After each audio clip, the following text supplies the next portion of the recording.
So in order to make sure that you are in the room you want to be in, I'm going to cheat a little bit. I'm going to read through the abstract and then kind of expound on it a little bit, explain what I meant when I wrote it, because I wrote it back in January and things have changed since then. So let's jump into this. REST pointed out that HTTP already supports most API actions out of the box. The search engines and the crawlers they rely on to do their work show that sometimes even HTML can serve as a data exchange format, and many web apps are designed as API clients to their backend servers.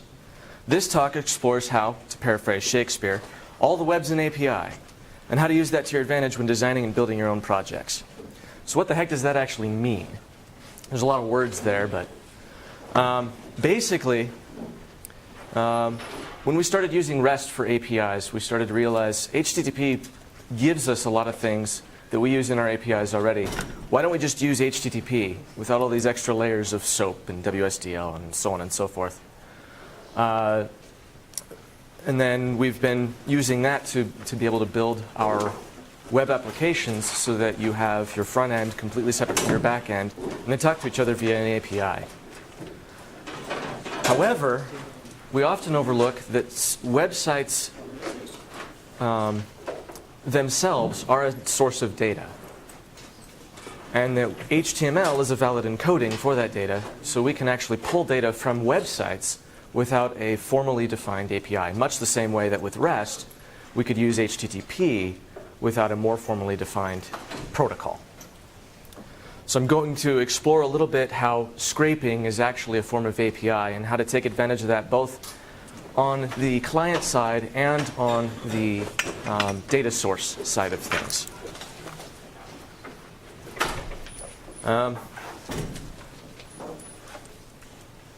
Obviously, I didn't fill this slide in all the way.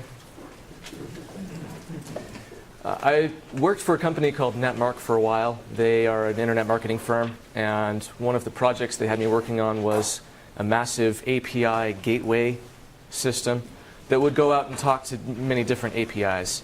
I designed and built almost all of it myself, but some of the APIs that we were connecting to were actually websites that we were scraping the data off of.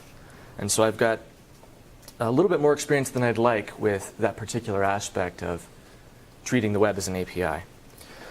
So first, let's make sure that everybody's on the same page. If this isn't the presentation you're looking for, feel free to leave. It won't hurt my feelings any. Okay. All right. So let's make sure we're all on the same page. Let's go through some definitions, and then I'm going to try to expand on this one in particular as we go. What is an API? Basically, at its core, an API is a way for different applications to communicate with each other. You see this in the desktop world with the operating system communicating with various applications, and vice versa. Your application says, hey, OS, I need this file. And the operating system says, hey, driver, I need you to access these blocks on the disk and tell me what data is sitting there. And so there are a bunch of APIs involved with that. Move to the web, we've got similar things going on. Plug Google Custom Search in, and your site is basically just talking to Google's servers saying, hey, here's my search query, give me the results. Same basic concept there, but obviously it's over the web. Now, every API has three parts: a protocol, an encoding, and the data. So protocols are things, and I'm going to focus on web APIs at this point. Protocols are things like SOAP or REST, which is really just HTTP, as we all know. Your encodings are going to be things like XML or JSON. And then your data is obviously application dependent. Now, scraping has all of these components. It uses HTTP as the protocol. It uses HTML as the encoding. And then whatever data is sitting on that site is the data that that API is communicating. So scraping meets that definition. So the hard part is actually finding the API that you're looking for. If you have a specific data provider in mind, you can go to their site and search around and see if they've got an API that they're providing. A lot of the time they don't advertise it. Other times their sites are set up really horribly, so finding it is almost impossible. Every once in a while you've got some good documentation you can use. Most of the time you're making it up and reverse engineering it from scratch. there are various third-party APIs that you can go to where other people have already done all of that footwork for you. They are repackaging that API access so that you can go in and grab that data in a much better documented fashion in most cases. They sometimes are better, sometimes they're not. But they're a lot easier to work with sometimes because they're a lot easier to find. But of course, you can also go scrape the web page directly. You want your Google search results? Grab the Google search page. Pull the results out of the HTML. It's not the cleanest way because they actually have a really good documentation on there, so it's not the best example. But there are other sites out there where they don't have an API, and that's really your only option. So keeping it in mind as a fallback is helpful for making sure that you have access to the information that you're looking to have access to. All right, so there are different kinds of API. There are APIs for data. They generally will be repackaging the data from whatever they present in their front end. So Google's custom search repackages the data in a raw format and gives you some extra things that aren't usually in your user interface. They generally don't use that API themselves in their own front end. They can, and sometimes it's cleaner to develop the API once and then just plug everything into it. But most of the time, you're going to have a custom API for your front end talking to your back end that'll do some extra processing on whatever the API provides. And then you'll have your public API that other people can use. And the information that your API provides may be aggregated, so you don't actually have all of the nitty-gritty details that are available to your front end available in your API. Examples of this include the Facebook and Twitter APIs. They're not going to give you necessarily the actual content of the posts or the tweets without having all the permission settings right. But they can give you counts of, hey, this link has shown up 300 times on Facebook and 20 times on Twitter. So the information there may be aggregated and do a little bit of the legwork for you if that's what you're looking for. But there are also logic APIs, and these repackage functionality. So you give it your data set, say, hey, I want you to perform a statistical analysis, this particular statistical analysis on this set of data, and tell me the results. And this particular kind of API, a logic API, will actually do that for you. It will perform whatever operations on the data that you provide that you've requested it perform, and then give you the results. It acts directly on the input data rather than going into a database and pulling pre-calculated values out or calculating all of its information internally. Custom search is kind of a mix of the two, but it's more of a data API than it is a logic API. Trying to think of a good example of a logic API, but there really aren't a lot of them well documented out there. There is a new site that just came out of beta called Algorithmia that is dedicated to this idea. And their purpose is to allow developers to build algorithm implementations and then allow other developers to use their API to fire off those algorithms. And they've got everything from image analysis to basic hello world type stuff. So that's one example, but it's not a great example. It's not all that well known. But then we've got your backend APIs. I've mentioned these a couple of times. These are the APIs that you build specifically for your application. And it's meant for your front ends to communicate with. And I say front ends plural because sometimes you'll have a web front end, sometimes you'll have a mobile app front end, and sometimes you'll have a dedicated desktop app that is talking to the same backend API. Your front end is usually implemented as a completely separate application at this point, rather than like with a website, it being completely integrated and every request to the back end gives you a new page in the front end. It's usually entirely standalone, relies on JavaScript if you're doing a web application, and so on and so forth. The back end then exposes an API for the front end to talk to, which is pretty straightforward. Most of us, I'm guessing, are familiar with how to use those. But you can actually cheat a little bit and have your initial request to your back end return the front end. So if a request comes in for a page and the back end doesn't see whatever value it's looking for to say, hey, this is the front end asking, it can throw out the full the front-end application as a response. Ugh. That way you can load up your application at whatever part of the workflow the user is requesting. That way they can bookmark a specific page within your application, and your backend will allow you to jump straight to that portion of the application.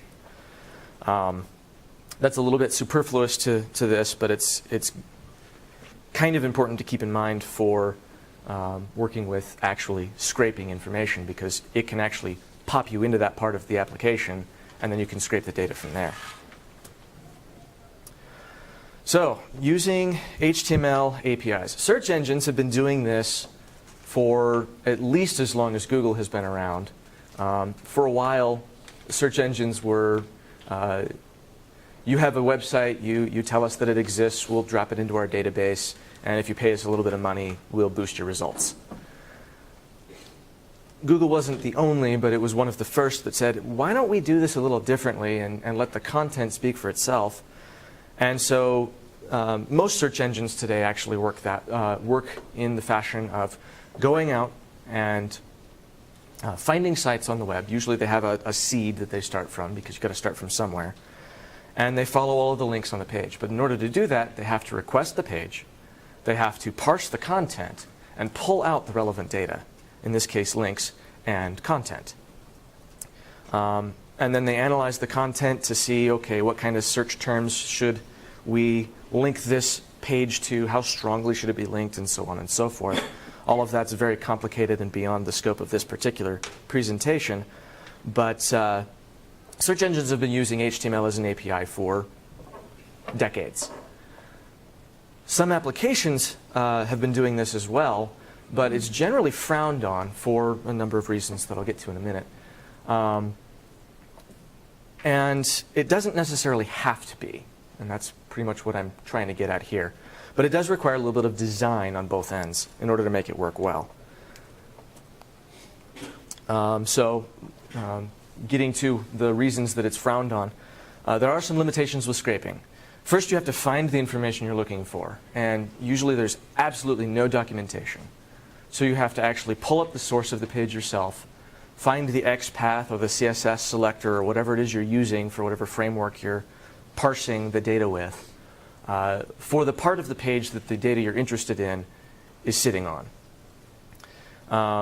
And then every time they update their page, they update the layout, whatever it is that they're updating, you have to go back and do that whole process all over again. That was one of the headaches that I faced with the project that I mentioned at the beginning, was updating our logic every time they updated their layouts.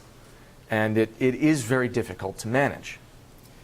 But if they had done a few things on their end, it would have been a little easier on us.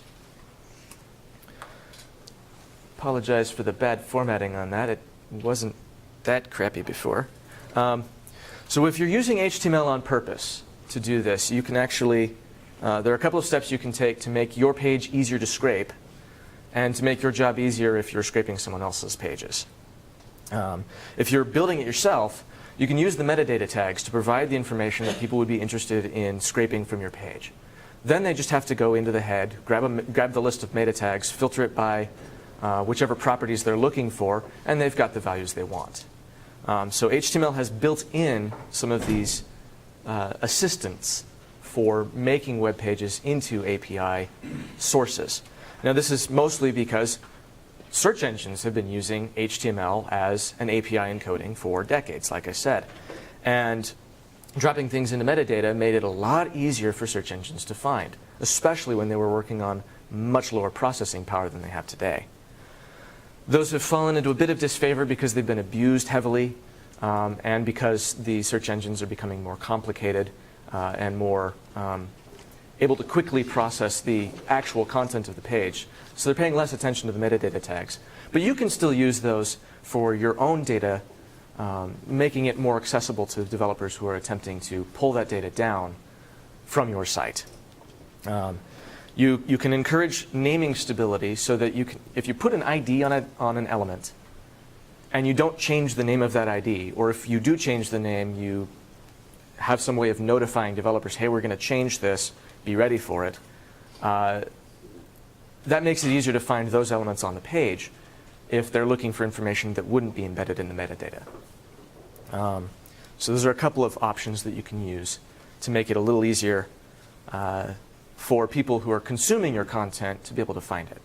The other thing you're going to want to do is every time you make a change to your layout, you're going to want to review those changes to see how that will affect people who are trying to consume data from your site. And then everybody would really, really enjoy building clients for APIs that have good documentation. So if you can spare the time to write some documentation for how you've set up your site to make it easier to scrape, that would be awesome as well.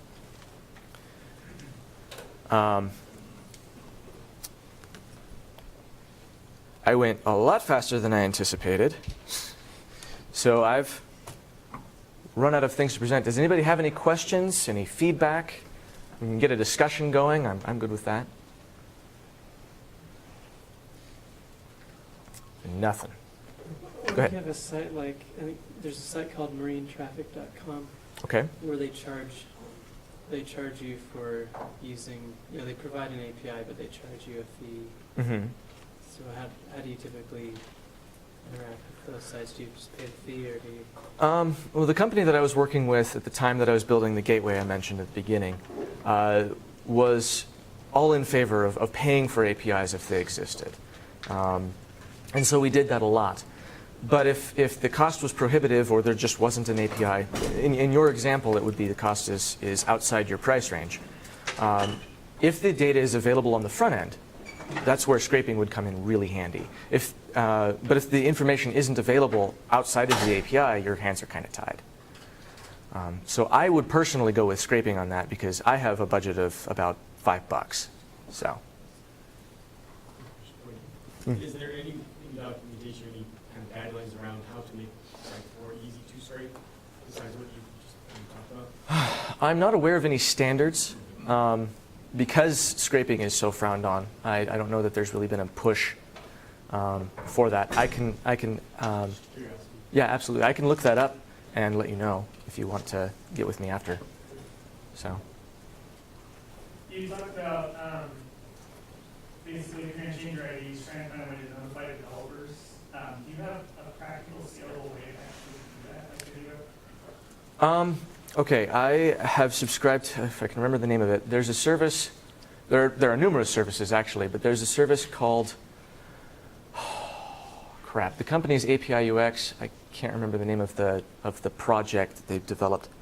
Anyway, it checks the documentation for various APIs and then sends emails out to individuals who've subscribed to updates for those APIs saying, hey, they've updated their documentation, you want to check this out and see what they've done with their API. So if you've got some documentation, you can register that with a service like that, and then developers can go to that to get updates whenever you make them. So do you have any examples of interesting sites that were designed with scraping in mind? I've got some examples of sites that were designed without scraping in mind. And that's actually really tricky because as we move into web applications, things get harder and harder to scrape because you can't as easily get to the specific page you're looking for. And that's where the wire your backend so it can return your front end approach becomes more handy because it's making your site more accessible that way. But as far as sites that have that in mind when they were designed, that's a hard one. Most sites really, especially if they're providing data that's worth getting, don't want you to scrape it. So. What libraries do you use to scrape, or what open source tools are out there? Okay, most of my development has been in PHP, so the tools that I've been using have been primarily there. I just use the document object model and traverse that. Sometimes there are simplified XML parsers that give you much easier to use representations, but they have some limitations that sometimes you need the full DOM. But I generally... You could use PCRE too. Yeah. Regexes are a little bit tricky with XML, and especially with HTML, where you don't actually have the required end tags in a lot of cases. But regexes will definitely be usable. in most cases. I usually pair the two. Grab the DOM and then regex through the text. Do you actually have some examples of some sites you're scraping in production? And have you actually tried to reach out to those people asking for a formal API so you don't have to do the scraping method? There's a site called Bleco. They do search engine optimization related. You search for you plug in your URL and they analyze your site. And so the company I was working for at the time wanted to get information from them. We reached out, but I didn't hear anything back from them on that. I think they were actually developing an API, and so they were focusing on that.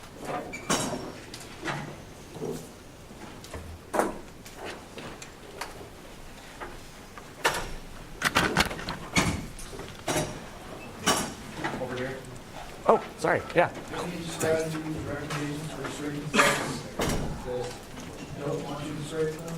Or just block the addresses? Well, as far as blocking IP addresses goes, your best bet is to have a huge army of IP addresses to come from. IPv6 makes that easier if you don't have to hit an IPv4 tunnel in order to get to them. AWS, I'm thinking of like how to not show up on the radar, I guess. Yeah. The best option is not to. There are numerous proxy services out there. The company I was with used one called Nohodo for a bit. I can't really speak to the quality of them over anybody else, but that's pretty much the only strategy I have at the moment.